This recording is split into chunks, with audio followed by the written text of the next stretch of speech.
Yo hello សួស្តីអ្នកគ្នា welcome back ត្រឡប់ខ្ញុំបាទសែនថ្ងៃនេះផងដែរគឺយើងមកបន្តពីភាគមុនដែលការពីភាគមុនគឺមានការវាយគ្រូឋានជើងអញ្ចឹងទៅជាមួយនឹងបាក់ពួកគាត់អញ្ចឹងណាហ្នឹងហើយឥឡូវយើងមកបន្តការពីភាគមុនតែម្ដងហ្នឹងហើយបន្ទាប់ពីពួកគាត់ហ្នឹងបានរត់គេចពីប្រជាជនហ្នឹងមកជួយជាមួយនឹងក្មេងប្រុសម្នាក់ហើយឋានជើងហ្នឹងបានសួរទៅកាន់ក្មេងប្រុសហ្នឹងថាតើឯងហ្នឹងស្គាល់ឋានជើងនេះទេហើយក្មេងប្រុសហ្នឹងថាខ្ញុំស្គាល់ទៅឋានជើងហើយជួយឲ្យមានដឹងថាយើងគឺជាអ្នកណាទេហើយក្មេងប្រុសហ្នឹងក៏បានឆ្លើយថាខ្ញុំអត់ស្គាល់ទេដឹងណាគេហើយក៏គីងគួរហ្នឹងក៏បាននិយាយទៅកាន់ក្មេងប្រុសហ្នឹងថាយើងនឹងឯងគឺជាឋានជើងហើយពួកគេនឹង3នាក់ហ្នឹងគឺជាកូនសិស្សរបស់យើងអញ្ចឹងណាមានអ៊ូខុងមានជូបាជីមានអាសាអញ្ចឹងទៅនឹងឯអ្នកទាំងអស់គ្នាហើយដល់ក្មេងប្រុសថាអញជឿទេអាឋានជើងណាមកអក្រក់ដូចខ្មោចបិសាចអញ្ចឹងណាយើងធ្លាប់ឃើញខាងជើងគេសង្ហាមហាទេស្មាមេឃគេសាហាវចង្អប់អានេះលឺចឹងជុំទៀតអ្នកគ្នានេះឯងមិនមើលមុខវាទៅនេះគឺជាឋានជើងប្រកបណាហើយទៅពាក់មុខពាក់អីចឹងទៅគេមិនដឹងថាឯងគឺជាឋានជើងចឹងទៅអាសត្វហ្នឹងក៏បាននិយាយថានេះអានេះមិនមែនជាឋានជើងទេវាគឺជាគីងគូអញ្ចឹងទៅអ្នកគ្នាអញ្ចឹងទៅក៏បានប្រាប់ទៅកាន់អាគ្នាថាហេឋានជើងអីអាណាអញ្ចឹងឋានជើងគឺមានមកុដមានដំបងមានអីមានអីហើយអាជូបាជេគឺមានមនោមានអាវុធការពារអញ្ចឹងទៅអ្នកគ្នាហើយចំណែកសុនអ៊ូខុងហ្នឹងមិនមែនជុំហេមហាមវេទនីមើលអញ្ចឹងទៅអ្នកគ្នាគឺមានដំបងមាសអញ្ចឹងទៅដំបងតសមុទ្រពីឋាននិគរីអញ្ចឹងទៅនឹងហើយអាសាហ្នឹងក៏មានស្អីគេនោះសម្រាប់ការពារខ្លួនដែរអញ្ចឹងទៅហើយបន្ទាប់មកគឺពួកគាត់ហ្នឹងពួកគេទាំងពីរ3 4នាក់ហ្នឹងក៏បានសួរទៅកាន់ក្មេងប្រុសក៏បានរៀបរាប់ទាំងអស់រឿងរបស់ឋានជើងសិស្សរបស់គាត់ទាំង3នាក់អញ្ចឹងទៅអ្នកទាំងអស់គ្នាបន្ទាប់ពីបិសាចទាំង4ហ្នឹងបានលើសម្ដីក្មេងហ្នឹងហើយពួកគេគឺអស់ពីការរត់ហត់អស់កម្លាំងហ្នឹងគឺពួកគេក៏បានមកដេកនៅក្នុងព្រៃអញ្ចឹងទៅ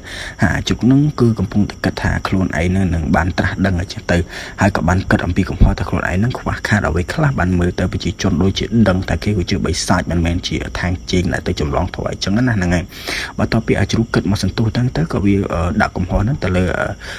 គេអាស្វាមួយដែលភ័យខ្លាចរហូតហ្នឹងអ្នកគ្នាសារតែអាស្វាមួយហ្នឹងហើយទៅធ្វើឲ្យពួកគេនឹងត្រូវបានប្រជាជនដឹងថាពួកគេគឺជាបិសាចអញ្ចឹងទៅអ្នកទាំងអស់គ្នាហើយចំណែកមិត្តភ័ក្តិរបស់អាស្វានឹងក៏បានប្រកែកថាមិនមែនមកពីអាស្វាទេអាជ្រូកក៏បាននិយាយថាមែនហ្នឹងហើយគឺមកពីអាស្វាហ្នឹងហើយទៅធ្វើឲ្យប្រជាជនអ្នកស្រុកអ្នកភូមិហ្នឹងដឹងតែគេគឺជាបិសាចមិនមែនគឺជាឋានជើងអញ្ចឹងទៅហាកែបនិយាយថាឯងក៏បន្ទោវិតអីឯងក៏អញ្ចឹងដែរអញ្ចឹងទៅគ្នាគឺប្រកែកគ្នាក្នុងអាយុហ្នឹងនិយាយគ្នានិយាយចុះនិយាយឡើងថាឲ្យតែអាស្វាហ្នឹងថាអាហ្នឹងដោយសារតែវាហ្នឹងហើយដោយសារតែវ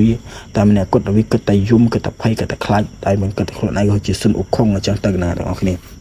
ាកន្លែងណាជ្រុកក៏បាននិយាយថាអាស្វាឯងហ្នឹងឯងគឺជាសុនអ៊ូខុងឯងត្រូវចាំខ្លួនឯងគឺជាមហាទេស្មាមិចសុនអ៊ូខុងឯងត្រូវមានដំបងមាសមួយដើម្បីកាន់ឲ្យជាប់ខ្លួនថាឯងគឺជាសុនអ៊ូខុងទៅហាស្វាថាខ្ញុំមិនមែនសុនអ៊ូខុងទេខ្ញុំគឺជាស្វានៅក្នុងរោងភ្នំវេទនាចង្អប់ឯងត្រូវទៅធ្វើជាសុនអ៊ូខុងឯងដឹងទេឯងត្រូវចាំថាពួកឯងទាំងអស់គ្នានឹងគឺជាគ្រូឋានជើងគឺជាអាសាដែលមានអាវុធការពារខ្លួនទាំងអស់គ្នាហើយយើងគឺជាជូបាជេអញ្ចឹងទៅក៏បាននិយាយខ្លាំងទៅកាន់ពួកគាត់ទាំងពីរទាំង3 4នាក់ហ្នឹងក៏ឆ្លោះគ្នាមកយប់ហ្នឹងតាមដល់បកាយគ្នាយកបកាយគ្នាយកអញ្ចឹងទៅអ្នកទាំងអស់គ្នាបន្ទាប់ពួកគេឆ្លោះគ្នាបកាយគ្នាចោះឡើងហ្នឹងក៏បែកផ្លូវគ្នាហ្នឹងទៅរៀងខ្លួនតែម្ដងអានោះទៅនោះនេះទៅនោះអញ្ចឹងទៅដោយសារតែឆ្លោះបកាយគ្នាមកយប់ហ្នឹងអញ្ចឹងណាហ្នឹងហើយអាជ្រូកហ្នឹងក៏វាខឹងយកតែម្ដងវាស្រែកយកថាពួកឯងមិនកំសាកម្ល៉េះពួកឯងមិនរកអាវុធទៅដើម្បីពួកយើងខ្លាចជាគ្រូឋានជើងដើម្បីទៅចម្លងធွာអញ្ចឹងណាហ្នឹងហើយអ្នកទាំងអស់គ្នាបន្ទាប់ពីស្រែកហៅចុះឡើងអត់មានណាគេតបមានណាគេឆ្លើយជ្រុកក៏វាអស់សង្ឃឹមមែនតើអញ្ចឹងទៅអ្នកទាំងអស់គ្នាក៏បន្ទោះហ្នឹងក៏មានអាស្វាហ្នឹងដែលជាតាំងខ្លួនជាសុនអ៊ូខុងហ្នឹងក៏បានមកអង្គុយនៅកន្លែងអាជ្រុកហ្នឹងក៏បាននិយាយថាឯងត្រូវគិតថាឯងគឺជាសុនអ៊ូខុងឯងមិនត្រូវភ័យខ្លាចនោះទេហើយបន្តមកហ្នឹងអាមួយដែលជាតាំងខ្លួនគឺជាអាសាហ្នឹងគឺបាននិយាយថាមែនហើយឯងគឺជាសុនអ៊ូខុងឯងកំថាឲ្យអាស្វាពីអីឯងក៏មាត់អាចង្រៃហើយបន្តមកទៀតឯងត្រូវគិតថាឯងគឺជាសុនអ៊ូខុងតែម្នាក់គាត់ឯងមានកម្លាំងមហាទេពស្មាមេឃណាឯងត្រូវតែមានដំបងមួយនៅក្នុងដៃដើម្បីខ្លាំងខ្លះឯងគឺជាច្បងគេឯងដឹងទ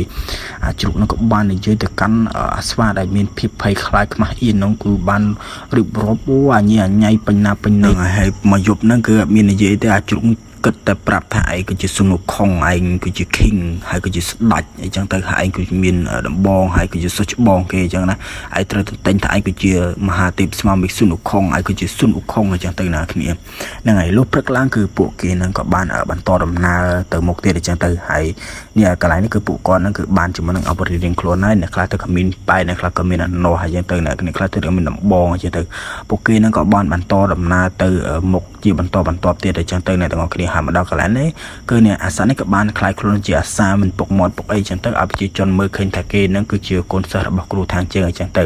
ហើយបន្តមកទៀតអានោះក៏សួរថាតើណាជ្រុកនៅទីណាហើយណានេះហើយបន្តមកកន្លែងនេះគឺបានទៅឃើញថាជ្រុកកំពុងតែអប់រំជាមួយនឹងអាស្វានឹងអត់ងុយទេចឹងអ្នកគ្នាគឺអប់រំអានឹងហើយដល់ពេលបន្តមកទៀតហ្នឹងគឺអាគីងគក់នោះក៏បានយកវត្តហើយក៏បានប្រាប់ថាឯងដឹងហើយឬនៅឯងគឺជាគីងកុងច្រឡំគឺឯងគឺជាស៊ុនអ៊ូខុងអញ្ចឹងទៅហើយក៏បានអានឹងតែងថាឯងជាស៊ុនអ៊ូខុងអាជ្រុំខឹងមែនតើណាកងឯងគឺជាស៊ុនអ៊ូខុងឯងជន់ខុងឯងកំទៅបាត់វាឯងកំវាយវាអីឯងបាត់វាអញត្រំបានតែអានឹងមើលថាអានឹងភ្លឺមែនតើមកឯងត្រូវប្រាប់ថាឯងគឺជាអ្នកណាឯងគឺជាជួបបជាឯងដឹងហើយតែឯងត្រូវគិតថាចេះឯងបើឯងទៅវាយវាឯងប្រាប់វាមិនកាត់ឲ្យនៅតែវាមិនស្ដាប់ដែរឯងត្រូវប្រាប់វាដោយសតិវិធីឯងក៏ប្រាំពើសាលវាអីហើយលើអាវុធគេបានយកមកដល់អស់ហើយឯងត្រូវធ្វើជាជួបបជាហើយយើងក៏ជាທາງជាងអញ្ចឹងទៅទាំងគ្នាបន្ទាប់ពីពួកគេទាំងពីរអ្នកហ្នឹងក៏បាននិយាយគ្នាក៏បានមកប្រាប់ជាមួយនឹងអាស្វានឹងទៀតទៅអញ្ចឹងទៅណាគ្នាហើយកន្លែងនេះគឺអាសាដែលតាំងខ្លួនបិសាច់នេះគឺតាំងខ្លួនជាអាសាហ្នឹងក៏បានយកប៉ែលរបស់គាត់ហ្នឹងយកមកដើម្បីសំលៀងអញ្ចឹងទៅហាជ្រុងក៏បានយកដុំថ្មដើម្បីមកឲ្យសំលៀងអញ្ចឹងទៅនៅទាំងអស់គ្នា